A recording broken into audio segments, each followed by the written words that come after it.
오늘은 172페이지. 근데 저기 사모님 172페이지도 복사해 안 드렸죠? 복사 172페이지 거가 있어야 될 것 같은데. 네, 거기 게 더 많아가지고. 네, 그래서 우리가 지난 시간까지는 이제 뭐 카톨릭의 7가지 성례 가운데에서 카톨릭에도 우리랑 이제 일치되어지는 성례가 있죠. 우리가 일반적으로 교회 안에서의 성례라고 일컫는 세례와 성찬, 이 내용은 로만 카톨릭에도 있습니다. 세례와 성찬이라고 하는 이 뭐 성례의 모습들이. 근데 이제 그 부르는 호칭이 다르다라고 하는 것을 우리가 지난 시간까지 함께 살펴봤습니다. 그래서 5가지 성례를 바르기 이전에 칼빈 선생님이 기독교 강요에서 이 사권 18장에서 미사를 다루고 있는데, 왜 많은 분들이 이제 미사가 왜 이 성례라고 하는 측면에 들어갈까라고 생각하시는 분도 있었을 거라고 생각해요. 왜? 미사는 이제 많은 개신교 이제 성도들은 이제 우리의 예배라고 생각하기 때문이죠. 우리가 생각하는 바, 우리는 예배를 드리고 카톨릭 신자들은 미사를 드린다, 이렇게 생각하기 때문에 미사가 성례에 들어가는 것인가? 라고 하는 이런 생각을 했었을 수도 있을 거라고 생각합니다. 근데 이제 미사는 사실 저도 새롭게 안 것이긴 하지만 이제 성찬 예식을 이제 로만 카톨릭에서 일컫는 표현이 이제 미사입니다. 미사. 그래서 우리가 일반적으로 아는 것처럼 세례는 로만 카톨릭에서는 영세라고 이야기하고, 그다음에 우리가 알고 있는 이 성찬은 로만 카톨릭에서는 이제 미사라고 이야기하는 거죠. 그래서 이 영세와 미사는 우리가 아는 세례와 성찬, 이 2가지를 이제 그들은 이제 그렇게 성례라고 이야기를 하고 있는 거예요. 그리고 이제 그 다음에 우리가 세례와 성찬 외에 나머지는 성례가 없다라고 우리는 알고 우리는 믿고 있지만, 로만 카톨릭은 그 외에 5가지에 덧붙여지는 성례들이 있습니다.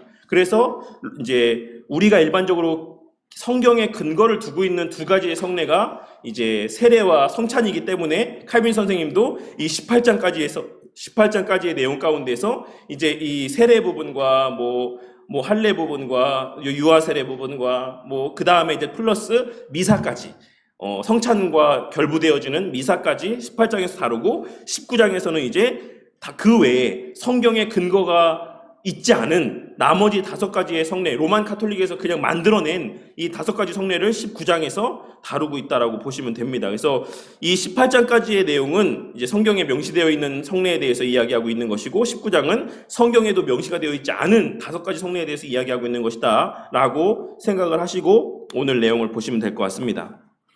172페이지 보시면, 그래서 로만 카톨릭에는 5가지의 추가적인 성례가 있는데, 제가 지난 시간에 그 내용에 대해서 말씀을 드렸었죠. 그래서 미사, 성체성사라고 부르는 미사가 있고, 그 다음에 우리에게 세례라고 일컬어지는 영세가 있고, 그 외에 우리가 일반적으로 고해성사라고 이야기하는 이 고해성사가 있고, 그 다음에 견진성사, 종부성사, 혼배성사, 신품성사, 이렇게가 5가지가 추가적으로 더 있습니다. 이제 그 내용들을 함께 살펴볼 텐데, 172페이지 보시면, 화려하고 장엄한 모습에 감동을 받지 않을 사람이 어디에 있겠습니까? 로만 카톨릭 교회는 이러한 사람들의 교묘한 마음들을, 연약한 마음들을 이용을 해서 이 가시적인 것들 가운데 감동을 받게 만들어 진리에 이르지 못하도록 1000년 이상을 속여왔고, 지금도 여전히 그 거짓된 행위를 계속해서 해오고 있습니다. 그리스도께서 제정하신 영원한 2가지 성례로 왜곡시키더니 5가지 성례까지 거기에 더하였습니다 라고 이야기를 하고 있습니다. 그래서 이 2가지의 성례가 왜곡됐다라고 했을 때의 내용들은 이제 앞에서 우리가 세례, 또 할례, 유아 세례, 이 내용들을 살펴봤고, 이제 미사의 파트에서도 성찬이 어떤 의미로 로만 카톨릭에서는 왜곡되었는지를 지난 시간에 함께 살펴봤습니다. 그래서 로만 카톨릭에서는 배잔을 하지 않는다라고 말씀드렸죠. 배병만 하고. 그래서 배잔을 하지 않는 이유가 뭐냐? 이제 그것이 주님의 피기 때문에 한 방울이라도 이제 떨어지게 되면 엄청난 이것이 큰 사고가 되고 죄가 되기 때문에 성도들에게 이 포도주 잔을 나누지 않는다라고 이렇게 지난 시간에 함께 살펴봤습니다. 그리고 사제만 먹죠. 사제만 받습니다. 잔을. 이제 이러한 여러 가지 그 외에 미사에 있어서의 이 성찬의 잘못된 왜곡된 의미들을 지난 시간에 함께 살펴봤습니다. 그리고 거기다가 그것뿐만 아니라 그 2가지의 성례로 왜곡할 뿐만 아니라 성경에 근거하지 않은 5가지의 성례를 추가적으로 더했습니다. 이들은 성경의 경고를 귀 기울여야지만 합니다. 만일 누구든지 이것들 외에 더하면 하나님이 이 두루마리에 기록된 재앙들을 그에게 더하실 것이요 라고 하는 계시록 말씀을 그들이 좀 유심히 살펴볼 필요가 있다라고 할 수 있습니다. 이 5가지 중에서 이제 하나하나씩을 그 의미들을 함께 살펴보도록 할게요. 견진성사라고 불려지는 이 견진례에 대해서 함께 보도록 하겠습니다. 제가 지난 시간에 견진성사에서 말씀드리면서 이것이 안수식이다라고 이렇게 말씀드렸는데 저도 잘 몰라서 좀 그랬던 것 같아요. 그 내용을 한번 다시 말씀드리도록 할게요. 유아 세례를 받은 자녀는 하나님 앞과 성도들 앞에서 또는 다른 교파에서 세례를 받았다라고 한다면 올바른 교회에 와서 신앙훈련을 받은 후에 재세례를 받지 않고 입교를 합니다. 우리도 유아 세례 받은 친구들은 이제 만 14세가 되면 교회에서 입교를 하는데 이와 같은 것을 로만 카톨릭 교회에서는 견진성사, 견진례라고 이야기를 한다고 합니다. 그야말로 격려하고 확고하게 하는 것입니다 라고 이야기할 수 있어요. 과거에 자신이 고백하지 않고 세례를 받았거나 세례를 받았으나 알고 보니 그 단체가 거짓된 단체다라는 사실을 알고 참된 교회로 와서 다시 신자가 되겠다라고 할 때 우리는 입교식을 하는 거죠. 그래서 칼빈 선생님이 계속해서 이야기했던 바가 뭡니까? 세례를 다시 받을 필요가 없다. 아무리 잘못된 그동안의 신앙의 행실이 있었고 또 그만큼의 세례 받을 때 그 사람의 안에 믿음이 없었고 이랬다라고 할지라도 그 사람이 나중에 다시 세례를 받을 필요 없다라고 이야기하면서 근거로 든 것이 이제 유대인들의 구약 이스라엘 백성들의 할례를 그들이 2번 받지 않는다라고 하는 그 근거를 들어서 세례를 다시 받을 필요가 없다라고 칼빈 선생님이 계속해서 이야기를 했어요. 그래서 뭐 잘못된 단체에서 예를 들어서 세례를 받았다라고 할지라도 그 사람이 나중에 이제 뭐 정식으로 신앙을 고백하고 할 때에는 입교식을 하는 걸로 대체할 수가 있다라고 하는 것이죠. 그런데 이 견진례라고 하는 것은 안수하거나 도유하여서 약한 신자에게 성령의 충만함을 주겠다라고 하는 의식이라고 할 수 있습니다. 그래서 이 내용들에 대해서 칼빈 선생님이 뭐라고 이야기하고 있냐면 사권 19장 4절 말씀에 있는 내용을 제가 좀 읽어드리도록 할게요. 이런 입교와 같은 이런 예식은 믿음을 확인하는 절차를 밟는 이 관습은 예전에 교회에도 있어 왔다. 그러니까 이 입교라고 하는 이 형식, 이 틀이라고 하는 거는 예전 초대교회 때부터도 옛적 교회에서부터도 계속해서 있어 왔던 모습이다라고 이야기를 하고 있어요. 공적인 세례를 받으려면 일정한 절차를 주교 앞에서 받아야 했는데 세례 후보자가 된 어른들은 믿음의 신비를 올바르게 배워서 주교 앞과 회중 앞에서 자기의 믿음을 고백할 수 있는 날을 기다렸으며 유아 세례를 받은 청년들은 아직 교회 앞에서 신앙 고백을 하지 않았으므로 소년기의 끝이나 청년기의 초기에 부모의 인도 아래 다시 한번 주교 앞에 서서 당시에 사용된 일정한 교리문답 형식에 따라서 심사를 받았다. 이러한 행동은 그 자체가 이미 중요하고 거룩한 일이었지만 더욱 존중하는 의미에서 손을 얻는 의식을 첨가했고 이들은 믿음이 인정된 후에 엄숙한 축복을 받고 물러갔다라고 이야기를 하고 있어요. 이 관습에 대한 옛적 저술가들의 언급이 있는데 교황 레오 1세는 뭐라고 이야기했냐면 만일 어떤 사람이 이단에서 돌아오면 그에게 다시 세례를 받지 않게 하고 주교의 안수로서 그의 세례에 결핍되어 있는 성령의 권능이 그에게 수여되게 하라. 그러니까 이런 여러 옛날의 교회 안에서의 전통들과 이런 어떤 근거가 될 만한 모습들이 있기는 했다. 그러니까 이것이 전혀 아주 생소하고 완전하게 뭐 근거도 아예 없는 것에서 로만 카톨릭이 만들어낸 것이 아니라 이 초대교회 때부터의 안에서의 어떤 전통들 가운데 이런 모습들이 있어 오기는 했다라고 하는 것이 칼빈 선생님이 이야기하고 있는 바예요. 그래서 이런 것들을 근거로 이제 로만 카톨릭에서는 이 견진성사를 받아야 된다라고 이야기를 하고 있는 거예요. 근데 이 견진성사라고 하는 것의 치명적인 오류가 뭐냐면 치명적인 잘못된 점이 뭐냐면 세례를 받고 견진례까지 받아야 안수까지 받아야지만 이 사람은 확실한 구원의 효력 가운데 있다라고 주장하는 게 로만 카톨릭이 주장하는 바입니다. 그래서 이 견진성사는 본래는 그냥 축복의 의미 정도였다라고 하는 것이 칼빈 선생님이 기독교학에서 이야기하고 있는 바인데 그 정도의 어떤 축복의 의미 정도로서의 그 안수를 하고 그 믿음을 확인하고 하는 이 모습들이 나중에는 그것을 통과하지 않으면 구원을 받지 못하는 것처럼 필수적인 요소로 로만 카톨릭이 성례에다가 집어넣었다라는 것이에요. 이제 그래서 이것이 잘못된 신앙의 모습이다라고 칼빈 선생님이 기독교학에서 계속해서 이야기를 하고 있습니다. 그래서 이 사도들도 안수를 했다라고 하는 것이 이제 로만 카톨릭에서 안수를 하는, 또 도유를 하는, 도유가 뭐냐면 기름을 바르는 것. 이것이 이제 사도들이 그렇게 하지 않았느냐. 그래서 우리도 그 전통에 따라서, 성경의 근거에 따라서 우리도 이렇게 견진사를 하는 거다라고 이야기를 한다고 합니다. 근데 이제 그거에 대해서 칼빈 선생님이 뭐라고 이야기하고 있냐면, 사권 19장 6절에 사도들의 안수를 그들의 근거로 삼을 수 없는 이유를 설명하면서, 그들은 사도들의 선례를 들어서 자기들의 입장을 변호한다. 누가는 이 안수하는 일을 자주 언급했다. 사마리아 사람들은 예수님의 이름으로 세례를 받았을 뿐 아직 성령을 받지 못했기 때문에 사도들은 그들이 성령을 받기를 기도했고, 사도들이 그에게 안수했을 때 사도행전 8장 14절에 17절에 기록된 말씀처럼 그들이 성령을 받았다. 그래서 이렇게 안수하여 기도함으로 성령을 받게 하는 것, 이것은 사도들이 행한 일에 근거하는 것이다. 성경에 명시되어 있는, 성경의 근거를 두고 있는 행위다 라고 이렇게 이야기한다라는 것이죠. 그러나 진정한 사도들이 한 일은 무엇인가? 사도들이 그와 같이 그 당시 이방인들에게, 사마리아 사람들에게 안수를 함으로써 그 당시에 성령이 임했던 그 사건이 의미하는 바가 무엇인가? 사도들이 이 의식을 당시 행했던 것은 안수를 받는 사람을 하나님께 천거하며 이를테면 바친다라고 하는 것을 이런 몸짓으로 알리기 위함이었다. 그런데 사도들이 당시에 행한 직무가 교회에 남아있었다라고 한다면 안수하는 일도 보존되었을 것이지만, 은혜를 주시는 일, 그와 같은 방식을 통해 은혜를 주시는 일은 중단되었으니 안수한다는 것이 무슨 의미가 있겠느냐라고 이야기를 하고 있어요. 그리고 덧붙여서 사도 시대에 안수를 함으로써 주시던 기적적인 권능과 나타난 역사는 중단되었다라고 이야기합니다.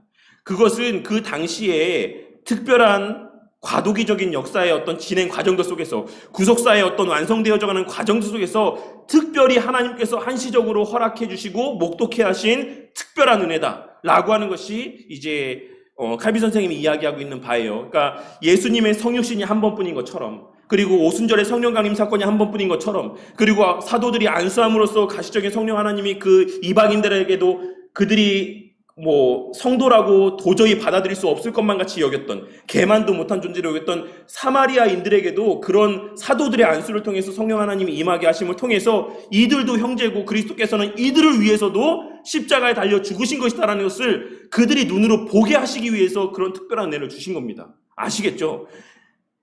그 당시 유대인들에게 있어서 사마리아 사람들은 우리가 성경 말씀을 통해 알 수 있는 것처럼 사람도 아니었어요. 사람으로 여길 수 없는 존재들이었습니다. 너무나도 미천하고 이방인들과 마찬가지로 정말 상종 못할 그런 존재들이었는데, 그런 사람들에게도 사도들을 통해 안수하셨을 때 성령 하나님이 임하는 것을 그들이 진짜 보게 함을 통해서 이들도 이제 그리스도 안에서 우리의 형제다라고 하는 것, 한 성령을 받은 주님 안에서 한 지체다라고 하는 것을 보여주신 거예요. 한시적으로. 그렇게 하나님의 구속의 역사가 유대인들에게서 사마리아로, 그 외에 이방에게로 퍼져나아간다라고 하는 것을 고넬료 가정이나 사마리아나 이 모든 사람들의 과정들을 통해서 나타내 보여주신 것이죠. 그래서 그 당시에 사도가 안수했을 때 성령 하나님이 가시적으로 임했던 역사라고 하는 것은, 사도시대의 안수함으로서 주어진 이 기적과 권능은 그 당시로 끝났다. 이제 그 이후에는 우리에게 그 모든 일들이 성경 말씀을 통해 기록되었고 증거되고 우리 가운데 알려져 있기 때문에 더 이상 그런 일들이 일어나지 않는다라는 것이죠. 그래서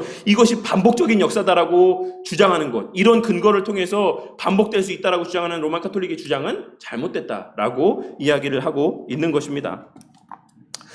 네.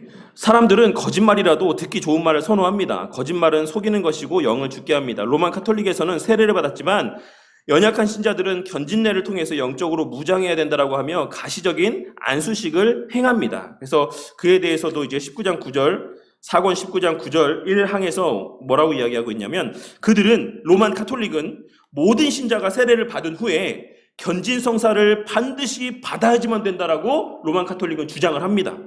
안수로 말미암아 성령을 받음으로써 완전한 그리스도인이 되어야지만 한다면서 주교의 견진례를 받아서 성유를 바르지 않은 그리스도인이 한 사람도 없도록 해야 된다라고 이렇게 이야기를 한다라는 것이죠. 세례만으로는 부족하다라는 거예요. 세례만 받아서는 충분하지 않다라는 겁니다. 사제를 통한 도유, 이 안수식, 이 견진성사가 있어야지만 이 사람의 그 구원이 확실히 보증된다라고 이렇게 이야기를 하는 거예요. 그게 견진성사라고 할 수가 있습니다. 세례의 의미는 온데간데 없이 사라지고 미신적인 감정만 부추기는 모습입니다. 주님이 힘을 주시면 행할 수 있다라고, 주시지 않으면 주실 때까지 기다리겠다고 때를 쓰고, 주시지 않기 때문에 행할 수 없는 것이다라고 핑계를 댑니다. 기름 또는 안수기도로 인간에게 무엇을 베풀 수 있다고 할 수 있겠습니까? 감정적으로 손을 잡아주거나 어깨를 토닥이면서 잠시 위안을 줄 수는 있겠지만 이상 우리가 줄 수 있는 것은 없다라는 것입니다. 우리가 인간으로서 인간적인 행위를 통해서 다른 성도들에게 영적인 면에서의 어떤 것을 해줄 수 있는 게 없다라는 겁니다. 아무리 사제라고 해도, 사제가 사실 별 특별한 사람은 아니죠. 제가 늘 말씀드리지만 사제도 일반적인 사람에 불과합니다. 그럼에도 불구하고 사제가 안수하는 것 사실 아무런 어떤 특별한 의미가 있지 않다라는 것이에요. 그냥 그 사람의 마음 가운데 위안을 받거나 어떤 위로를 받고 그냥 그 감정적인 어떠한 유익이 조금 있을 뿐인 것이지 영적인 의미, 그의 구원과 관계된 의미에서의 실질적인 유익은 없다. 그것은 하나님 편에서 일방적으로 부어주시는 것이지 인간의 행위에 따라서 있을 수 있고 없을 수 있는 것이 아니다라고 하는 것이 칼빈 선생님이 말씀하고 있는 겁니다. 그리고 성경이 증거하고 있는 바인 것이죠. 가시적인 행위로 불가시적인 하나님의 은혜를 줄 수 있다라고 상상하는 자체가 죄다. 이 말씀의 표현을 꼭 기억하시기 바라겠습니다. 가시적인 행위로 불가시적인 하나님의 은혜를 줄 수 있다라고 생각하는 것 자체가 죄다. 우리 마음대로, 우리 행함대로, 우리 뜻대로, 우리 원하는 바대로 성령 하나님을 모셔오거나 가게 하거나 이렇게 할 수 있다? 그 자체가 신성 모독적인 죄라는 거죠. 그래서 우리가 복음송 중에 그 CCM 중에 그런 찬양이 있지 않습니까? 성령이여 오소선가 그런 찬양들이 있잖아요. 그러니까 저도 사실 그런 찬양들을 이제 잘 부르지 않고 좋아하지 않는데, 그러니까 그러한 찬양이 그러한 의도가 아니라고 할지라도 그 본질적인 의미가 그런 의미가 아니고 그냥 성령 하나님의 임재를 사모하는 마음이라고 할지라도 그런 가사의 내용들을 통해서 신앙이 연약한 자들은 우리가 간구해서 성령 하나님을 부를 수 있고 성령 하나님을 여기에 임재시킬 수 있고 그런 오해들을 불러일으킬 수 있다라는 것이죠. 그래서 될 수 있으면 그런 오해가 될 만한 표현들은 사용하지 않는 게 좋아요. 우리는 사실 오해하지 않아도 믿음이 약한 자들이라든지 아니면 그에 대한 어떤 명확한 어떤 분명한 확신이 없는 사람들한테는 그럴 수 있다라고 생각하기 때문에, 그리고 실질적으로 로만 카톨릭에서의 견진성사 또한도 그런 맥락에서의 성례, 그러니까 그들이 이야기하는 성례라고 할 수가 있는 거예요. 사제가 기름 바르고 기도함을 통해서 성령 하나님을 그 성도에게 임재하게 할 수 있다. 사제가. 이런 이야기들을 하고 있는 거죠. 그러니까 얼마나 큰 신성 모독적인 죄를 짓고 있는 겁니까? 사람의 심정을 변화시키고 은혜를 베푸시는 것은 성령 하나님의 전적인 사역입니다. 우리의 할 일은 성령의 역사를 기대하면서 순전한 말씀을 들려주는 것, 그리고 오늘 우리가 함께 설교 말씀에 나누었던 것처럼 그 사람을 위해서 기도하는 것, 이게 우리가 할 바, 복을 빌어주는 것, 이것이 우리가 할 바인 것이지 우리가 무엇을 해서 그 사람에게 성령 하나님이 임한다? 이것은 사실 말이 되지 않는 행위라고 할 수가 있고, 그런 측면에서 견진성사가 얼마나 잘못된 예식이라고 부르는 것도 그렇지만 어쨌든 그런 모습이다라고 하는 것을 꼭 기억을 해야지만 되겠습니다. 그리고 그에 대해서 마지막으로 13절에 있는 내용을 제가 읽어드리도록 할게요. 성례의 기형적인 형태. 칼빈 선생님은 이 견진성사를 가리켜서 성례의 기형적인 형태라고 이야기를 하고 있습니다. 성례의 기형적인 형태인 이 견진례가 나타나기 이전에 옛적 그리스도인들 사이에 있었던 그 좋은 관습을 보존했더라면 얼마나 좋았겠는가. 그러니까 이 견진성사라고 하는 것, 이것에 담겨져 있는 기본적인 의미들, 그러니까 이것이 갖고 있는 장점들, 이것들이 그냥 그 모습 그대로의 장점적인 요소들만 계속해서 보존되어 왔었으면 얼마나 좋았겠느냐라고 지금 칼빈 선생님이 이야기하고 있는 거예요. 그러면 그 장점에 대한 요소, 긍정적인 요소가 무엇이었냐? 즉 어린아이들이나 청년기에 가까운 사람들이 교회 앞에서 믿음을 고백하게 하는 교육 방법으로서 보존하자는 것이다. 최선의 교육 방법은 이 일을 위해서 지도서를 준비하는 것이며, 거기에는 모든 기독교회가 찬성하며 반대하지 않는 신조의 대부분을 단순하게 요약해서 포함시켜야지만 한다. 가령 10살 된 어린아이는 교회 앞에 서서 믿음을 고백하며 조항마다 질문에 대답할 것이고, 그가 어떤 점을 모르거나 이해가 불충분하면 그는 가르침을 받는다. 이와 같이 교회가 보는 데서 어린아이는 진정하고 진지한 믿음을 고백하게 된다. 이 규율이 지금 시행된다면 자녀 교육은 자기의 관심사가 아니라고 등한시하는 게으른 부모가 반드시 각성하게 될 것이니 자녀 교육을 무시하면 사회적으로 수치를 당할 것이기 때문이다. 이 무슨 말이냐면, 그러니까 이 견진성사라고 하는 게 이제 믿음이 세례 받을 때 어쨌든 그러한 신앙은 부족할 수 있으니까 나중에 계속해서 이제 그 믿음을 이끌어주는 이제 그러한 수단들이 있어야지만 된다라는 것이에요. 그러니까 오늘날 한국 교회 안에서, 그러니까 교회 개신교 교회 안에서는 이제 세례가 마지막이지 않습니까? 세례를 받고 나서 더 이상 그에게 공적인 어떤 교육을 하거나 그의 신앙을 물을 수 있는 절차가 없죠. 세례가 거의 이제 마지막이라고 볼 수 있죠. 나중에 어떤 직분을 받기 이전에라고 한다면 장로로 안수받는다라고 하면 장로 교육 받기 전에 피택자 교육을 받지만 그렇지 않는다라고 해서 일반적인 성도로서의 신앙 삶을 계속해서 있다라고 한다면 사실 세례 때 세례문답 교육하는 게 거의 전부라고 할 수가 있고 거기에서 공회 앞에서의 신앙을 고백하는 것은 이제 그때가 전부라고 할 수가 있어요. 근데 칼빈 선생님이 뭐라고 이야기하고 있는 거냐면 어린아이들이 유아 세례를 받고 나서 이렇게 계속해서 그 신앙을 점검할 수 있는 공적인 모습들이 있으면 좋을 것 같다라고 이야기하고 있는 거예요. 그렇게 안수를 해서 기름을 바르고 성령을 부어주고 이런 게 아니라 어떤 그런 신비적인 어떤 꾸며낸 어떤 그러한 어떤 감정적인 어떤 조장함이 아니라 실질적인 그 아이의 신앙적 상태들을 점검할 수 있는 공적인 제도들이 교회 안에 있으면 너무 좋을 것 같다. 좋았겠다라고 이야기하고 있는 거죠. 그래서 10살 정도가 되면 또 좀 나이가 되면 공회 앞에서 이제 묻고 답하는 시간들을 갖는 거예요. 아이한테 예를 들어서 소유리문답 1문답의 내용, 우리의 인간의 최고의 가치 규범이 그 존재 목적이 무엇입니까? 물으면 아이가 이 앞에서 제일 가는 목적은 하나님을 영화롭게 하고 영원토록 그를 즐거워하는 것입니다. 이렇게 대답을 하고 이런 모습들을 이제 공회 앞에서 할 수 있는 제도들이 있었으면 좋겠다라고 칼빈 선생님이 이야기를 하고 있는 거죠. 대신 그렇게 아이들에게 가르치는 그 교리문답이나 교리의 내용은 모든 이 개혁교회나 전통교회가 수납할 수 있는 공통된 부분들에 한해서 그렇게 잘 체계적으로 정리해서 아이들에게 가르치고 그것을 답할 수 있게끔 하면 부모들이 게으르지 않을 수 있다는 것이죠. 그냥 교회에서만 가르치면 끝이지 라고 하는 게 아니라 교회에서 잘 배웠는지를 집에서도 확인하게 된다는 거예요, 부모가. 그래서 수치를 당하지 않도록 자기 아이가 만약 내가 직분자고 이러는데 내 아이가 앞에 나가서 공적인 이 대답 주고받는 걸 하는데 대답도 아무것도 못하고 우물쭈물하고 그러고 있어. 그러면 그 부모가 얼마나 창피를 느끼겠냐. 그러니까는 여러 가지 이 견진성사가 갖고 있는 이런 외적인 형식적인 모습은 말고 그 본질적인 어떤 초대교회 때부터 처음 때부터 교회 안에 있어왔던 그 본질적인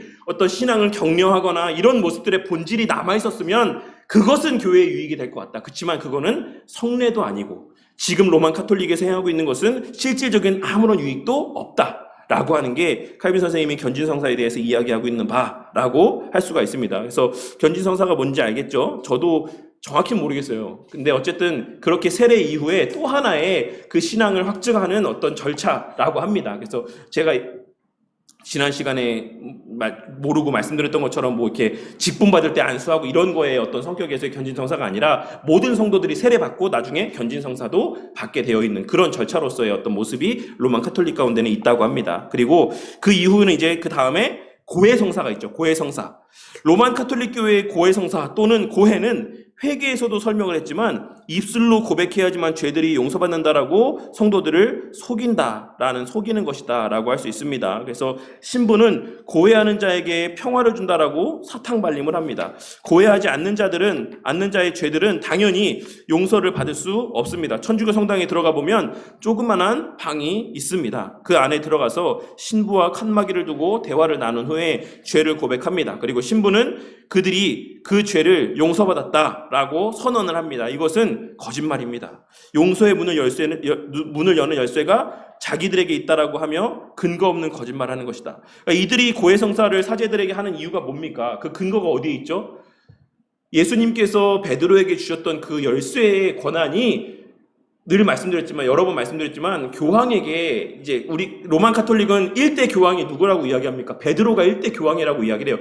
그 베드로에게 주어졌던 그 열쇠가 계속해서 지금 로만 카톨릭의 교황을 대대로 이어지고 있다라고 이야기를 하는 거예요. 그래서 사제들은 그 교황의 권위를 위임받아서 그 교황의 권세를 위임받아서 죄를 사하여 줄 수 있다. 라고 이야기를 하는 거예요. 그래서 그 로만 카톨릭 거기 이탈리아의 바티칸 광장 그 문양이 뭐라고 말씀드렸죠? 열쇠라고 말씀드렸잖아요. 열쇠 모양과 열쇠 이 구멍, 문양으로 그 광장과 이 모든 것이 그렇게 되어 있다라고 말씀드렸지 않습니까? 그러니까 그들에게는 그 열쇠의 권세라고 하는 것이 엄청나게 대단한 거예요. 그래서 그들에게는 죄를 사할 수 있는 권세가 있다. 나에게 있다. 사제에게 있다. 교황에게 있다. 라고 이야기를 해서 우리한테, 사제한테 그렇게 죄를 고백하고 그렇게 고백한 죄를 사제가 사하여 줬을 때 그 죄가 용서를 받는다라고 이야기한다라는 것이죠.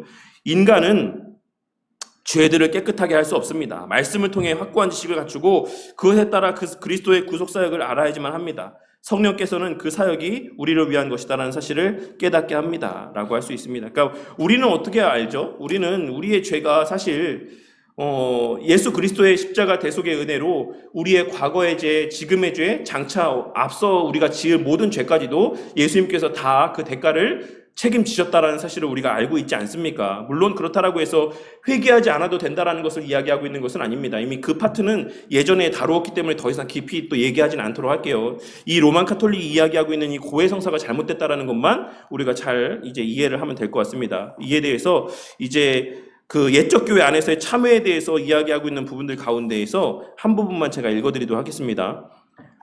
기독교용 사권 19장 14절 사항에 있는 내용이에요. 키프리안이 말하는 옛적의 관습은 거룩하고 교회를 위해서 유익하다라고 판단이 되며 현재에도 회복되기를 바란다. 그러니까 칼빈 선생님이 이야기하는 것들 가운데 로만 카톨릭에서 이야기하고 있는 모습들은 사실 다 처음에 교회의 모습들 가운데 있어 왔던 모습이긴 하다라고 하는 게 칼빈 선생님이 이야기하고 있는 바라고 할 수 있어요. 근데 그게 왜곡되었다라는 것이에요. 그것이 자신들의 권위를 높이기 위한 수단으로 오용되고 악용되고 있다라는 것이죠. 그래서 지금 이 사권 19장 14절 사항에서도 뭐라고 이야기하고 있냐면 키프리안이 말하는 옛적의 관습이라고 하는 것, 옛적의 이 고해성사라고 하는 것에 어떤 기초가 된다라고 할 수 있는 어떤 그러한 관습은 거룩하고 교회를 위해서도 유익하다라고 판단이 되며 현재에도 그런 기본적인 모습이라고 하는 것들은 회복이 됐으면 좋겠다라고 나는 생각을 한다라고 칼빈 선생님이 이야기하고 있는 거예요. 하지만 고해에서 안수하는 것이 하나님께서 정하신 의식은 아니다. 이것은 무해무익한 외형적인 행위이고 물론 멸시할 것은 아니지만 주님의 말씀에 따라 우리에게 천고된 의식들보다는 지위가 낮은 것으로 보아야지만 한다라고 이야기를 하고 있습니다. 그러니까 우리가 공적으로 죄를 고백하는 행위, 이것이 그 자체가 잘못됐다, 죄다, 없애야 된다, 이런 건 아니다라는 것이에요. 우리가 공적으로 내 입술을 통해 죄를 고백하는 것 그 자체는 의미가 있고 우리의 신앙에 유익이 되는 게 맞다. 하지만 로만 카톨릭에서처럼 반드시 그렇게 해야지만 죄가 용서받는다, 이런 가르침은 잘못됐다라는 것이고 더더군다나 사제가 죄를 용서해 줄 수 있는 권한이 있다라고 주장하는 것은 더 큰 죄다라고 이야기를 하고 있는 것이죠. 그래서 이 내용을 정리해보자면 사권 19장 17절에서 칼빈 선생님이 이렇게 이야기하고 있습니다. 그들의 주장이 무엇이든지 간에 고해성사가 성례가 아니라고 하는 사실은 확실하다. 왜냐하면 첫째로는 그런 성사의 유일한 근거라고 할 수 있는 하나님의 약속이 거기에는 없기 때문이요. 둘째는 여기서 전개되는 의식은 사람이 조작한 것뿐이기 때문이다. 그러므로 히에로니모스를 왜곡하여서 세례를 받은 결백의 옷을 죄로 더럽힌 사람은 고해로 말미암아 그것을 회복할 수 있다라고 하는 뜻으로 고해성사를 파선 후에 둘째 판자라는 이름으로 치장하는 것은 모순이니 결국 세례가 죄로 말미암아 말소된다라고 하는 사상이 되기 때문이다. 무슨 말입니까? 세례가 어떤 의미예요? 우리의 모든 죄가 예수 그리스도의 피로 말미암아 깨끗하게 씻겼다라고 하는 우리의 믿음의 고백이자 교회의 공적인 선언이 세례입니다. 근데 회개를 다시 해야 돼, 그래야 죄가 사하여져 라고 하는 것은 결국 세례가, 하나님이 정하신 성례인 세례가 우리가 죄를 범했을 때 그 세례의 가치가 없어질 수 있다라고 주장하는 것과 같다라는 거예요. 내가 죄를 범하면 하나님이 정하신 세례도 오염될 수 있다. 그 의미도 퇴색되어질 수 있다. 그런 의미라는 겁니다. 그렇습니까? 아니죠. 하나님의 은혜라는 것은 우리는 어떻게 이야기합니까? 일방적인 은혜고 무조건적인 은혜입니다. 그리고 되게 강권적인, 우리가 거부할 수 없는 불가항력적인 은혜인 것이죠. 세례를 통해서 하나님께서 우리의 죄 용서함과 구원에 대해서 확증해 주시는 것 또한도 우리의 어떠함을 통해서 그것을 어떻게 변경시킬 수가 없어요. 제가 그래서 늘 말씀드리지만 오해하지 말고 들으시라고 늘 말씀드리는 이 내용이긴 하지만 성도님들이 예배를 안 드려도, 기도 안 해도, 말씀 안 봐도, 헌금 안 해도 성도님들이 받은 구원은 취소되지가 않습니다. 극단적으로 이야기했을 때. 하지만 이제 그렇게 살지 않죠.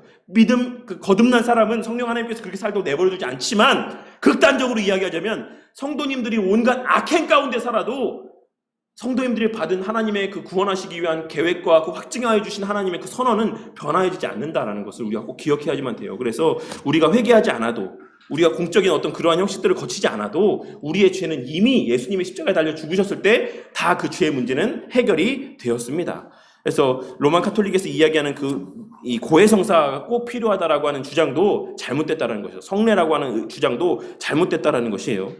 종부성사가 있습니다. 종불에는 각종 병들도 낫게 하는 도유식을 이야기한다라고 할 수 있습니다. 그래서 사권 19장 18절 1항과 2항의 내용을 제가 좀 읽어드리도록 할게요. 또 다른 거짓 성례 중에 하나는 종부성사인데, 사제는 사람의 임종시에 주교가 성별한 기름을 사용하여서 다음과 같은 말과 함께 이 종부성사를 행한다. 이 거룩한 도유 곧 기름 바름으로 말미암아 하나님께서 그 가장 인애하신 자비로 내가 봄으로써 들음으로써 맡음으로써 또는 맛봄으로써 지은 모든 죄를 용서하실지어다. 그들은 야고보의 말에 근거하여서 도유를 행한다. 너희 중에 병든 자가 있느냐? 저희는 교회의 장로들을 청할 것이요 그들은 주의 이름으로 기름을 바르며 위하여 기도할지니라. 믿음의 기도는 병든 자를 구원하리니 주님께서 저를 일으키시리라. 혹시 죄를 범하였을지라도 사하심을 얻으리라. 이들은 이 말씀을 근거로 해서 종부성사를 제정했고 성례를 행한다면서 죄를 용서하고 병을 고치거나 영혼을 구원한다. 이 예식을 통해서 그러할 수 있다라고 주장을 한다라고 합니다. 근데 사실 이 예식은 이 말씀을 잘못 해석했기 때문에 도출되어진 결과라고 할 수가 있습니다. 어느 종파는 믿음의 증거가 병이 낫고 출세하고 재물을 많이 모으는 것이다라고 가르치기도 합니다. 어느 종파라고 특별히 이야기하진 않을게요. 어느 교파에서는 하나님의 어떤 은혜 가운데 있다라고 하는 것의 증거가 병이 낫는 것, 죽을 병에 걸려갔다가 그 병이 낫고 또 세상에서 출세하고 재물을 많이 모으게 되는 것이다라고 가르치는 그러한 교회들도 있다라고 할 수가 있는 것이죠. 근데 수십만 명이 그들의 가르침에 속고 있습니다. 네.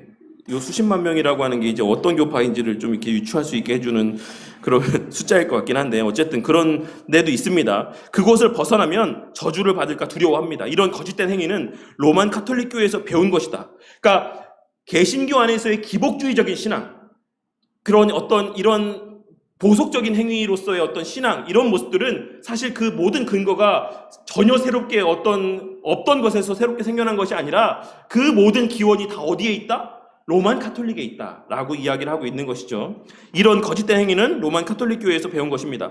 병든 자가 있으면 장로를 초청해서 기름을 바르라 라고 하는 이 말씀을 오해한 탓에서 나온 의식이라고 할 수가 있는 것입니다. 그런데 이 의미, 이 야고보서에 기록되어 있는 이 야고보 선생님의 이 말씀은 어떤 의미냐면, 여기서 칼빈 선생님이 이야기하고 있기는 본래 사도들은 처음 전도 여행 시에 죽은 자를 살리고 귀신을 쫓아내며 악성 피부병자들을 깨끗이 하고 병자를 고치고자 할 때 기름을 사용했는데, 이것을 염두에 두고 야고보는 장로들을 청해서 병자에게 기름을 바르라고 했다. 따라서 도유는 치료의 도구가 아니라 교육이 없고 무지한 사람들로 하여금 그 상징을 보고 이러한 위대한 권능의 근원을 깨닫게 하여서 그것을 사도들의 권능으로 돌리지 않게 하려는 상징에 불과했다라고 이야기를 하고 있어요.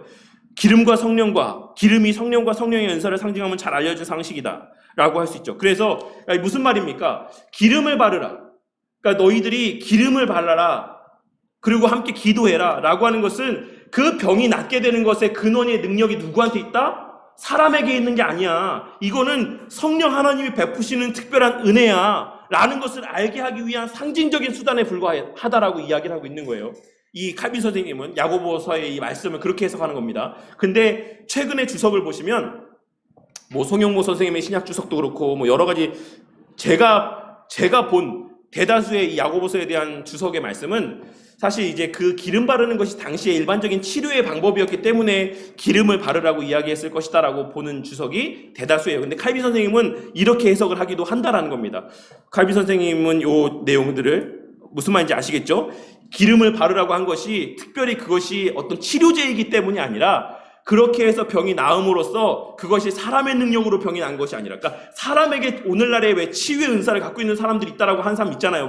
그래서 기도원가 어떤 권사가 있다라고 하고 저기 어디 옛날에 지금도 그 사람이 살아있는지 모르겠어요. 김계화인가요? 그 외에 어디 기도원 원장 있잖아요. 여자 원장. 뭐 거기에 무슨 뭐 물이 있는데 그 마시면 뭐 병이 다 낫는다라고 하는 뭐 그런 사람도 있잖아요. 뭐 치유의 은사가 있다라고 하는. 그리고 뭐 저기 뭐 조용기 목사님도 실질적으로 그런 일들이 있었다라고 하고, 저는 본 적이 없는데 경험한 사람들이 있습니다. 분명히.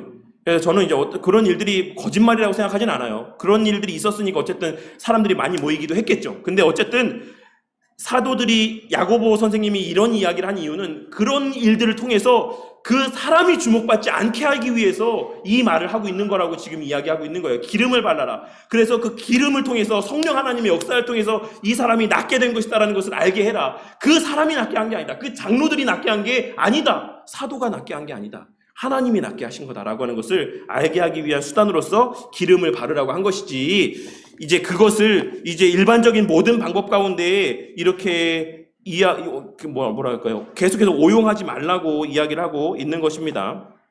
이것은 연약한 성도들을 격려하기 위해서 일반적인 성례인 것이지 기름에 무슨 효력이 있는 것이 결코 아닙니다. 그런 경우가 있다라고 100번 양보하더라도 기름을 붓는 행위가 성례가 될 수는 없습니다. 성찬에 사용되는 빵과 포도주가 그리스도의 실제 몸과 피로 변한다라고 가르치는 화채설이나 기름을 부으면 병이 낫게 되고 죄들을 용서받는다라고 하는 종부 성례나 모두 거짓말이다라고 이야기를 하고 있습니다. 그래서 이 치유의 은사, 당시에 사도들 시대에 사도행전에 기록됐거나 사도들이 살던 당시에 있었던 치유의 은사는 나머지 이적들과 마찬가지로 복음의 선포를 돕는 일시적인 것이었고 지금은 사라졌다라고 이야기합니다. 기독교 강요에서 칼빈 선생님은 기독교 강요 4권 19장 18절 사항에서 마지막 절에서 이렇게 표현합니다. 당시의 치유의 은사, 사도행전에 나타났던 사도들이나 그 당시에 보여졌던 여러 가지 그러한 치유와 관계된 이적들, 이것은 복음의 선포를 돕는 일시적인 것이었고 지금은 사라졌다. 근데 오늘날 뭐 치유의 은사라고 하는 것들, 이런 것들이 있기도 하죠. 그런 이적을 체험하는 분들도 있어요. 근데 저는 이 이적이 종결되었다라고 하는 것에 대한 견해가 어떤 견해냐면 그것이 사람에게 유효하지 않다라고 보는 견해입니다. 그러니까 옛날처럼 그러한 특별한 치유의 은사들을 누구 하나 개인에게 주시지 않는다라고 보는 견해예요.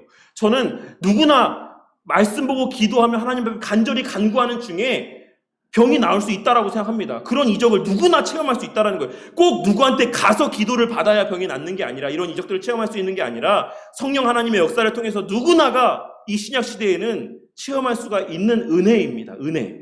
하지만 이 구약에서의 사도들이 어떤 개인이 행하였던, 베드로에게 데리고 나와서 바울에게 데리고 나와서 그 베드로가 기도를 하고 바울 사도가 기도를 해서 낫게 되는 이러한 치유의 은사라고 하는 것은, 그런 사람에게 국한되어져 있는 은사는 저는 존재하지 않는다라고 생각해요. 그들을 통한 우리가 일반적으로 그 사람들을 창설 직원이라고 이야기하지 않습니까? 신학적인 용어로서 그 창설 직원들이 교회라고 하는 이 기관을 세우게 하시기 위한 그 당시의 특별한 은혜로서 사도들에게 그러한 은혜들을 베풀어 주셨을 수는 있다라고 생각하죠. 하지만 이미 교회가 가시적으로 세워지고 난 이후의 시대 가운데는 그런 어떤 창설 직원에게 허락하신 특별한 은사들이 오늘날에도 개개인에게 주어지지 않는다라고 보는 게 제가 신뢰하는 견해입니다. 그래서 그렇게 우리가 누군가를 따라다닐 필요가 없어요. 예언하는 사람, 뭐 병 낫게 한다는 사람을 따라다닐 필요가 없고, 그 안에 각 우리 성도님들 안에 내주하시는 성령 하나님에 의지하여 기도하면 되는 거죠. 내 안에 내주하는 성령 하나님보다 더 뛰어난 존재가 어디 있습니까? 내 안에 성령 하나님이 계신다라고 한다면 누구를 찾아다닐 이유가 없잖아요. 그 사람 안에 계시는 성령 하나님이 다른 성령 하나님이 아닌 이상, 다른 존재가 아닌 이상 내 안에 있는 존재나 그 안에 있는 존재나 똑같은 존재예요. 왜 우리가 그 사람한테 나아가서 기도를 받고 해야 됩니까? 내 안에도 똑같은 성령 하나님이 계시는데. 그렇다라는 것이죠. 그래서 당시의 치유의 은사는 나머지 이적들과 마찬가지로 복음의 선포를 돕는 일시적인 것이었고 지금은 사라졌다. 이 종부성사, 이 병든 사람에게 기름 바르고 이렇게 기도하는, 해서 낫게 하는 이런 것들 지금은 유효하지 않다라고 하는 것이죠. 더더군다나 이 종부성사는 오늘날에는 이제 그거에 국한돼서 적용이 됩니다. 죽음을 앞둔, 임종을 앞둔 사람들에게 이것이 적용되고 있어요. 그래서 또한 이들은 실제로 야고보가 명언대로 이 종부 관련된 이 도유식을 행하지도 않는다. 야고보 선생님이 이야기한 것처럼 행하지도 않는다라는 것이 오용하고 있다라는 거예요. 야고보 선생님은 모든 병자에게 기름을 바르기를 원하는데 이들은 병자가 아니라 이미 운명하려는 임종씨의 시체와도 같은 사람들에게만 이 기름을 바른다라고 해요. 이 종부성사를 본래 이 종부성사의 이 근원이라고 하는 것, 이 기원을 두고 있다라고 하는 것들은 원래는 모든 병자들에게 기름을 바르라고 하는 이 야고보 선생님의 말씀에서 기원하고 있는 것임에도 불구하고 오늘날 로만 카톨릭에서의 종부성사는 모든 병자들에게 이렇게 행하는 게 아니라 죽음을 앞둔 시체 같은 사람들한테만 이제 우리 개신교에서의 임종 예배와 같이 그런 식으로 이 종부성사를 오용하고 있다라고 하는 것이죠. 그렇기 때문에 이것은 성경적인 근거도 희박하고 없고 그마저도 성경에서의 기록되어 있는 바대로도 행하지도 않는다. 라고 하는 것이 칼빈 선생님의 종부성사에 대한 이제 이야기입니다. 그리고 이제 수임례는 신품성사를 이야기하고 있는 거예요. 사제나 혹은 어떤 직분을 맡을 때에 있는 그런 어떤 안수식, 뭐 이렇게 직분 받는 뭐 그런 예식을 이제 성례라고 이야기를 하는 겁니다. 로만 카톨릭 교회 신부들은 스스로를 성직자라고 이야기를 합니다. 더욱이 구약시대의 제사장과 신부가 같은 직분이라고 주장을 합니다. 그래서 우리가 사제라고 이야기하잖아요. 사제. 제사를 드리는 자라고 이야기하지 않습니까? 그래서 우리가 미사에는 그런 제사적인 요소가 있다라고 말씀을 드렸잖아요. 날마다 매번 때마다 그와 같은 예수님을 제물로 바치는 의미들이 미사 가운데 있다라고 말씀을 드리지 않았습니까? 그래서 그 일에 수종드는 자들이기 때문에 자신들이나 구약의 제사장이나 똑같은 존재다라고 로만 카톨릭에서는 신부들이 그런 자신들에 대한 이야기를 한다라고 하는 겁니다. 또 그들이 받았던 혜택을 자신들도 그대로 누려야 된다라고 억지 주장합니다. 누가 받았던 혜택을요? 제사장이 받았던 혜택을. 구약의 제사장들이 받았던 혜택을 신부도 똑같이 받아야 된다라고 주장을 한다라는 것이죠. 이를 위해 그들은 성직 수임을 성례로 승격시켰다. 이 과정을 통해서 너희들과 나는 달라. 이렇게 이야기하는 거예요. 너희들과 나는 달라. 그래서 제가 늘 말씀드리지만 평신도라고 하는 용어는 어디서 왔다라고요? 로만 카톨릭에서 온 용어예요. 너희 왜 예전에 유명한 드라마 넌 학생이고 나는 선생이야 막 이렇게 하는 뭐 그런 것처럼 너네는 평신도고 나는 특별한 구별된 사제야. 나는 제사장과 같은 존재야 라고 하는 이 구별을 이 성례라고 하는 이 자신들의 이 직분 만든 거를 성례로 승격시킴을 통해서 그런 구별을 둔 것이죠. 그래서 우리는 너희들보다 특별한 존재라고 하는 것을 그들에게 나타내 보인 것이다라고 할 수가 있는 것입니다. 사권 19장 22절에 1절에 그래서 이제 그 내용들을 한번 읽어드리도록 할게요. 넷째 목록은 신품성사인데 수임례라고 불려지는 신품성사인데 이것은 다산적인 것이어서 7가지 성례를 낳았다. 그래서 그들은 수문품, 강경품, 구마품, 시종품, 차부제품, 부제품, 사제품 등의 7가지 신품 곧 이들 성직 계급을 성례라고 부른다. 그러니까 이들이 7성례라고 하면서 5가지의 성례를 만들어냈잖아요. 이 5가지의 성례 중에 하나가 이 수임례예요. 이 수임례. 신품성사. 근데 이 신품성사 안에 또 7가지의 성례가 있어요. 그러면 도합 몇 개입니까? 이 하나가 7개가 됐으니까 13개가 되잖아요. 그러니까 이 로만 카톨릭은 스스로 이런 모순 가운데 빠지게 된다는 것이죠. 이 여러 가지 하나하나의 이 직분을 맡을 때마다 받는 이 부제품을 받고 사제품을 받고 차부제품을 받고 시정품을 받고 구마품을 받고 강경품을 받고 수문품을 받는 이 모든 직분을 맡을 때마다의 예식이 다 하나의 개별적인 성례라고 이야기를 하는 거예요. 그러니까는 실질적으로는 13개의 성례가 있는 거죠. 로만 카톨릭에는. 아시겠습니까? 근데 오늘날에는 뭐 그게 언제 사라졌는지 제가 이거 찾아보지 못했는데 이 부제품이나 사제품 이 2가지 빼고 나머지 시종품, 구마품, 강경품, 수문품 이 모든 것들은 오늘날에는 없다라고 합니다. 그런데 이게 로만 카톨릭 역사 가운데 언제 어느 교황 때 사라졌는지는 잘 모르겠어요. 근데 지금은 부제품하고 부제품하고 사제품 이 2가지만 남아있다라고 합니다.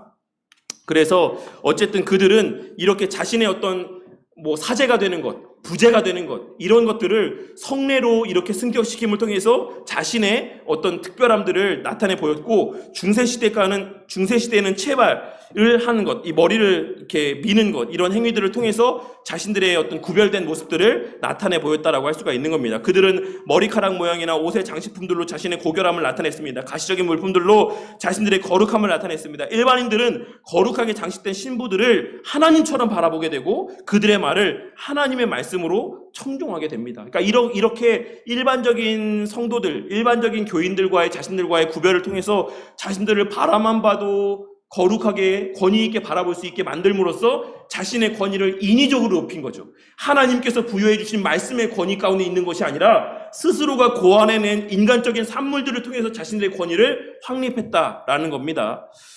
이렇게 하여서 일반인들에게 맹목적인 믿음을 심어주고 있습니다. 하지만 성직자라고 자처하는 자들이 일반 신자들의 영을 지옥으로 이끌고 있다라고 이제 이야기할 수 있습니다. 수임식을 위해서 성반을 주고 손에 기름 부음을 받습니다. 그 직책이 능력에 차 있고 거룩하다라고 하는 것을 상징합니다. 초대교회 시대에는 미신적인 고안문들을 만들어서 감정적으로 거룩하게 치장하는 로만 카톨릭 교회와는 달리 단순한 안수식만을 했다. 그러니까 오늘날에도 목사 안수를 받을 때 안수식 외에는 사실 특별한 게 없어요.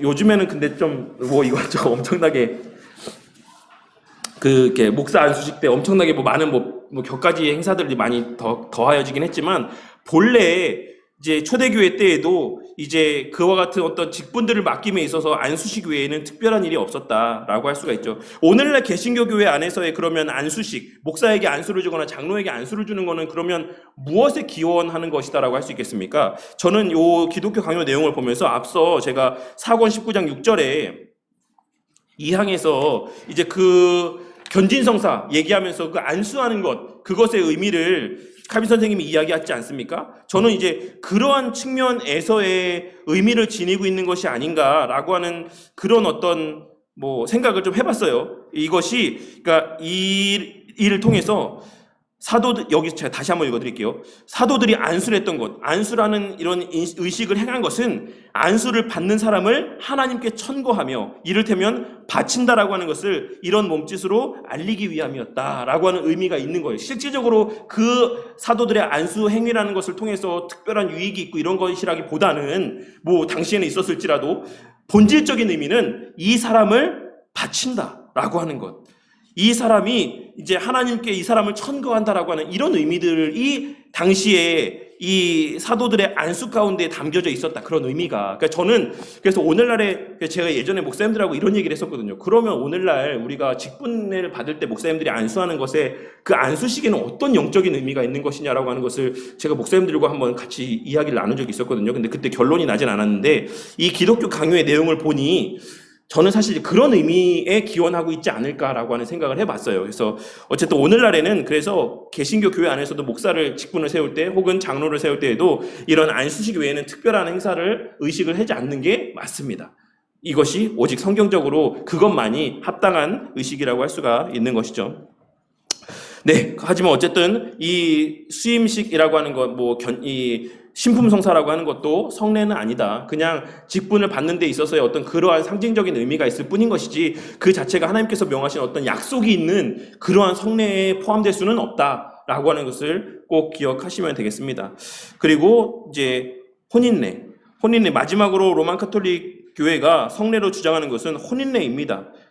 결혼이죠. 결혼 예식. 성경에 부부에 대한 설명이 자주 나타나기 때문에 이것을 성례라고 정한 것이다라고 할 수 있습니다. 사권 19장 35절에 이 내용을 좀 더 읽어드리도록 할게요. 사권 19장 35절. 네.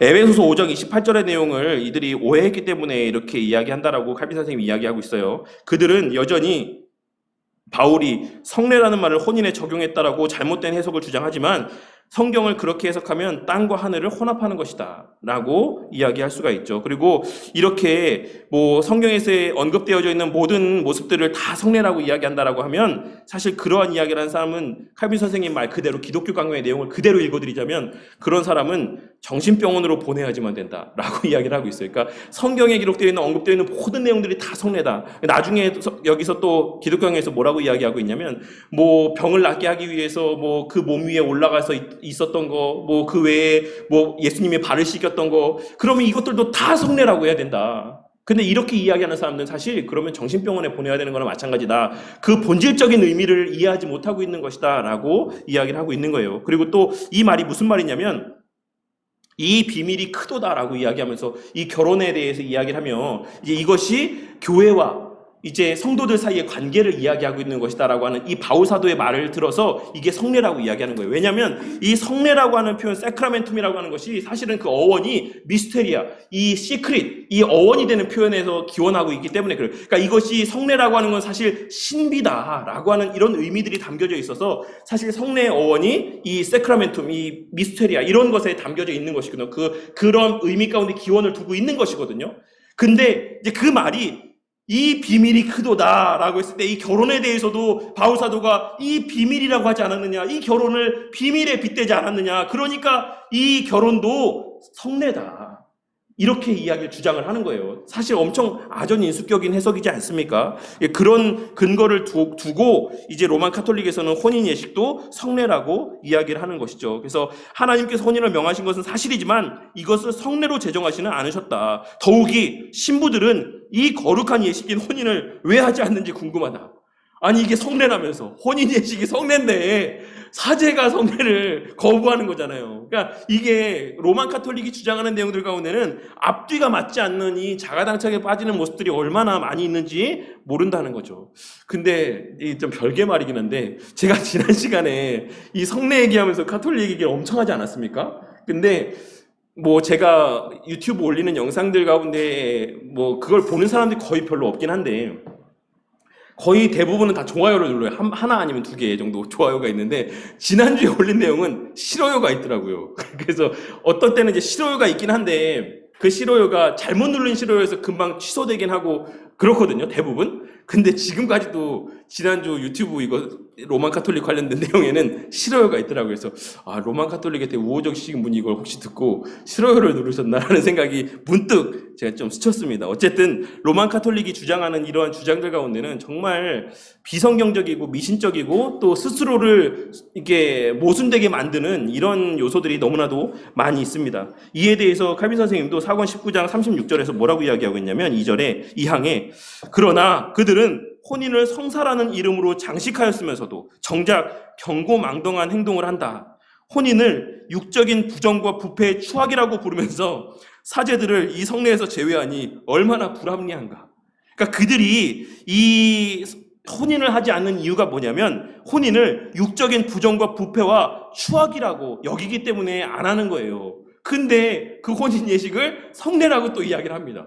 이게 얼마나 이게 앞뒤가 맞지 않는 겁니다. 물론 않는 겁니까? 물론 그들은 사제들을 성례에서 제외하는 것이 아니라 성적 결합의 정욕을 막을 뿐이라고 변명하지만 그런 말로 피할 수는 없을 것이다. 그들은 성적 결합 자체도 성례의 일부라고 가르치면서 이것만이 우리와 그리스도와 연합에 대한 자연에 합치하는 비유라고 주장하기 때문이다. 무슨 말입니까?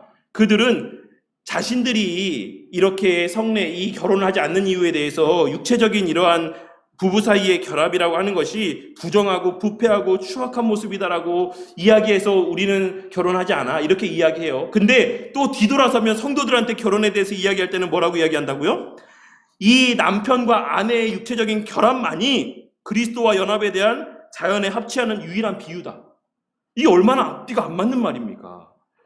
이것을 통해서만 그리스도와 우리 사이에 참된 그 연합된 관계의 기쁨을 누릴 수 있다라고 이야기하면서 또 뒤돌아서는 이건 부정한 거야 라고 이야기한다라는 거예요. 그러니까 그런 이야기들을 한다고 합니다. 로만 카톨릭에서. 아마도 그들은 성직자이기 때문에 혼인하지 않아도 된다라고 하는 변명을 늘어놓을 것입니다. 마치 성직주의에 도취되어 있는 돈키호테와 같습니다. 성례가 되려면 약속이 있어야지만 되는데 혼인례에는 그리스도의 어떠한 약속도 있지 않습니다. 찾을 수 없습니다. 말씀드렸죠. 성례는 뭐라고 말씀드렸습니까? 인장과도 같다라고 말씀드렸어요. 그리스도의 약속에 대한 하나님 편에서의 확증의 의미가 담겨 있다라고 말씀드렸습니다. 그래서 세례도 성찬에도 그 약속이 있기 때문에 우리는 그것을 성례라고 부르는 거예요. 근데 그 외에 나머지 로만 카톨릭에서 이야기하고 있는 이 나머지 5개에는 그러한 약속들이 없습니다. 그렇기 때문에 우리는 이것을 또한 성례로 여길 수가 없는 것이죠. 요 내용들 이제 로만 카톨릭의 직분들, 3세기의 교회의 직분들만 좀 말씀드리고 마치도록 할게요. 교회가 확장되면서 성직, 질서, 제도 중심의 규율이 전개됨에 따라 부제 밑에 여러 가지 직분들이 생기게 되었는데 이 직분들이 모여서 다시 보조 직분을 이루는 현상들이 나타났다. 필립 샤프는 3세기 중엽 교회에 다음과 같은 직분들이 도입되었다라고 이야기를 한다. 첫 번째, 차부제, 부집사입니다. 집사를 돕는 조력자로서 필요한 경우 집사를 대리하는 직분이었다. 이 직분과 이 직분의 가치와 관련해서 여러 가지 엇갈리는 증거들이 있는데 안수를 요구하는 직분이었다라는 사실에 대해서는 유일하게 일치한다. 이 차부제는 안수를 통해서 세워지는 직분이었다라고 합니다. 그리고 강경사라는 직분이 있다라고 하는데 이 강경사는 교회의 도서들을 관장하는 역할들을 했대요. 도서관 관리 역할을 하는 것이라고 할 수 있죠. 그리고 집회 때에는 성경을 낭독하는 직분이었고, 시종자, 이는 주교가 공적인 직무를 행하고 행렬을 인도할 때에 그를 수행하는 직분이었다. 그리고 구마사는 아시죠? 구마사제. 구마사제는 과거에서부터 있어왔던 직분이라고 합니다. 귀신 들린 자들과 세례 후보자들에게서 귀신을 쫓아내기 위해 안수를 맡았던 직분으로 주로 세례의식을 돕는 역할을 한 것으로 보인다. 그리고 선창자라는 직분이 있었습니다. 선창자는 예배가 진행 중일 때 시낭송, 강복, 음송 등의 음악과 관련된 분야를 담당하는 직분자가 선창자였고, 문지기가 있었는데 처음에는 예배당 시설을 관리하는 역할이었는데 이후로 교회의 뜰도 관리하는 역할을 감당하는 사람들이 이 문지기였다고 합니다. 그리고 기타로 이제 규모가 큰 교회들 안에서는 위에 언급된 직분들 외에도 문답교사도 있었고, 그리고 통역자를 두어서 예배 때에 언어가 맞지 않는 사람들을 돕는 역할들도 했다. 하지만 일반적으로 장로나 집사 혹은 강경사들이 통역까지도 도맡아 하는 것이 3세기 교회 안에서의 직분자들의 일반적인 모습이었다라고 이야기하고 있습니다. 그래서 지금은 이제 부제품하고 사제품 이 두 개만 있어요. 부제랑 사제. 그래서 요 역할들, 부제는 집사죠. 부제는 집사. 그리고 이제 사제는 뭐 제사장 역할을 감당하는 사람들이라고 할 수 있습니다. 그래서 요 두 가지 빼고 나머지의 직분들은 이제 존재하지 않는다라고 합니다. 그래서 어쨌든 요런 직분들이 있었고, 요런 직분들을 세우는 하나하나를 이렇게 대다수로 이제 하나의 성례로서 그들은 이제 사람들과 구별짓는 역할들을 했다라고 해요. 근데 실질적으로 이제 중세교회 때 보면은 이 역할들을 주로 되게 어린 아이들이 막 감당하고 막 이랬다라고 합니다. 그러니까 스스로 직분에 대한 어떤 엄청난 가치를 부여하면서도 또 뒤로 돌아서면 실제로 이 일들을 되게 그들이 무가치하게 여기는 그런 존재들한테, 어린아이나 막 이런 사람들한테 막 그런 청소일을 맡기고 뭐 심부름들을 시키고 이렇게 역할을 했다라고 하는 것들이 이제 요 기독교 강요에서 언급되고 있는 로만 카톨릭의 또 이런 양면적인 모순된 모습 가운데 하나라고 언급하고 있는 부분이라고 할 수 있습니다. 그래서 어쨌든 요 내용들까지가 이제 성례와 관련된 부분들까지 이제 신앙과 관련된 부분들이 여기에 다루어져 있고, 이제 다음 시간부터는 20장에 기록되어 있는 시민정부에 대해서 국가와 교회와의 관계가 어떠해야 되는지에 대한 칼빈 선생님의 기독교 강요의 이제 내용들을 함께 살펴보도록 하겠습니다. 그래서 우리가 성례 부분에서 기억해야 되는 것이 무엇이냐면, 이제 교회 안에서의 유일한 성례는 무엇뿐이다? 네, 세례와 성찬 밖에 없다. 우리가 대여리 문답에서도 우리 남전도에 우리 대여리 문답 나누면서도 오늘 이야기 나눴지만, 이제 은혜 언약은 이제 무엇을 통해서만 이제 오늘날 계시가 되고 있는가? 말씀과 성례를 통해서만인데, 성례는 세례와 성찬뿐이다라고 하는 것이 우리가 믿는 바라고 할 수가 있습니다. 그래서 어쨌든 요 로마 카톨릭의 내용들이 뭔지 뭐 저도 사실 깊이 있게 다 모르기 때문에 다 설명드리지 못한 부분들이 있겠지만, 어쨌든 핵심은 그것들에게는 약속이 존재하지 않는다. 그리고 성경적인 근거가 희박하고 또 그마저도 그 말씀들을 오용한, 또 그것에 근거하고 있는 그 성례라고 불려지는 것들이 대부분이다라고 하는 것이 우리가 로마 카톨릭에서 이야기하고 있는 칠성례, 그러니까 5가지의 부차적인 성례에 대한 뭐 지식이면 충분할 것이다라고 생각합니다. 네, 제가 기도하고 마치도록 하겠습니다. 하나님 감사합니다. 오늘 이 시간 또 로만 카톨릭에서 또 성례라고 주장하는 5가지의 의식들에 대해서 우리가 또 물론 개괄적인 또 큰 틀에서의 의미라 할지라도 또 살펴보게 해주심에 감사를 드립니다. 주님, 신약시대 교회 안에 하나님께서 이제 성례로 제정하신 것은 오직 세례와 성찬밖에 없다라는 사실을 깨닫게 하여 주셔서 세례에 덧붙인 무엇이 더 필요하다라고 하는 오해가 우리 마음 가운데 자리하지 않도록 은혜를 베풀어 주시옵소서. 또한 신약시대에 또한 안수라고 하는 이런 행위들이 갖고 있는 의미가 무엇인지를 잘 분별할 수 있게 하여 주셔서 마치 그 안수라고 하는 행위 자체에 특별한 어떤 능력이 있는 것처럼, 오늘날 뭐 일부의 목사들이 그러하는 것처럼 목사의 안수를 통해서 성령 하나님이 임재할 수 있는 것처럼, 로만 카톨릭에서의 견진성사에서와 같은 그런 잘못된 신앙의 모습들이 오늘날 개신교 교회 안에서도 발견되어질 때가 있는데, 주님, 한국교회 가운데 우리 목사님들에게 정말 말씀을 분별할 수 있는 영적인 안목을 더하여 주셔서 우리가 버려야 될 것, 우리가 종교개혁 시대 이후로 교회가 떨쳐버려야 되는 것들, 그러한 것들을 분명히 깨닫고 오직 말씀에 근거한 바른 신앙을 추구하며 성도들을 그러한 바른 진리로 이끌어가는 목사님들이 될 수 있도록 은혜를 베풀어 주시옵소서. 성례, 이 세례와 성찬 가운데 담겨져 있는 의미만으로도 주님께서 우리에게 약속하신 은혜를 되새기기에 충분합니다. 주님, 무엇을 덧붙이기보다는 하나님께서 허락하신 이 은혜들을 더욱 곱씹으며 그 참된 의미들을 함께 나눌 수 있는 교회들이 되게 하여 주시고, 그리하여서 더 이상 오늘날 이 시대 가운데 주님께서 명하신 이 성례가, 이 세례와 성찬이 오용되지 않게 하여 주시고, 그 가치가 폄하되지 않게 하여 주시고, 왜곡되지 않게 하여 주시고, 성찬을 받고 또 세례를 받을 때마다 영적인 감격이 교회들마다 충만하도록 주님께서 친히 역사하여 주시옵소서. 그리하여 주님, 성찬 받는 우리 모두에게 우리의 영혼이 들려 올라가 하나님 보좌 앞에서의 하나님의 임재를 체험하는 역사가 있게 하여 주시고, 그리하여 우리의 믿음이 더욱더 강건하여지고 그 신비로운 영적인 유익들이 그 모든 성찬의 때마다 우리 성도님들에게 충만하게 누려지고 만끽되어지게 하여 주시옵소서. 주님, 또 한 주가 시작이 되었습니다. 이 한 주의 삶의 시간들 가운데 하나님 예비하신 은혜가 우리의 삶을 가득 채우게 하여 주시고, 특별히 우리 또한 천사영 성도님, 우리 백셀라 성도님 가정 가운데에 귀한 주님의 예비하신 언약의 후손이 또 이번 주 안에 또 화요일에 태어납니다. 주님,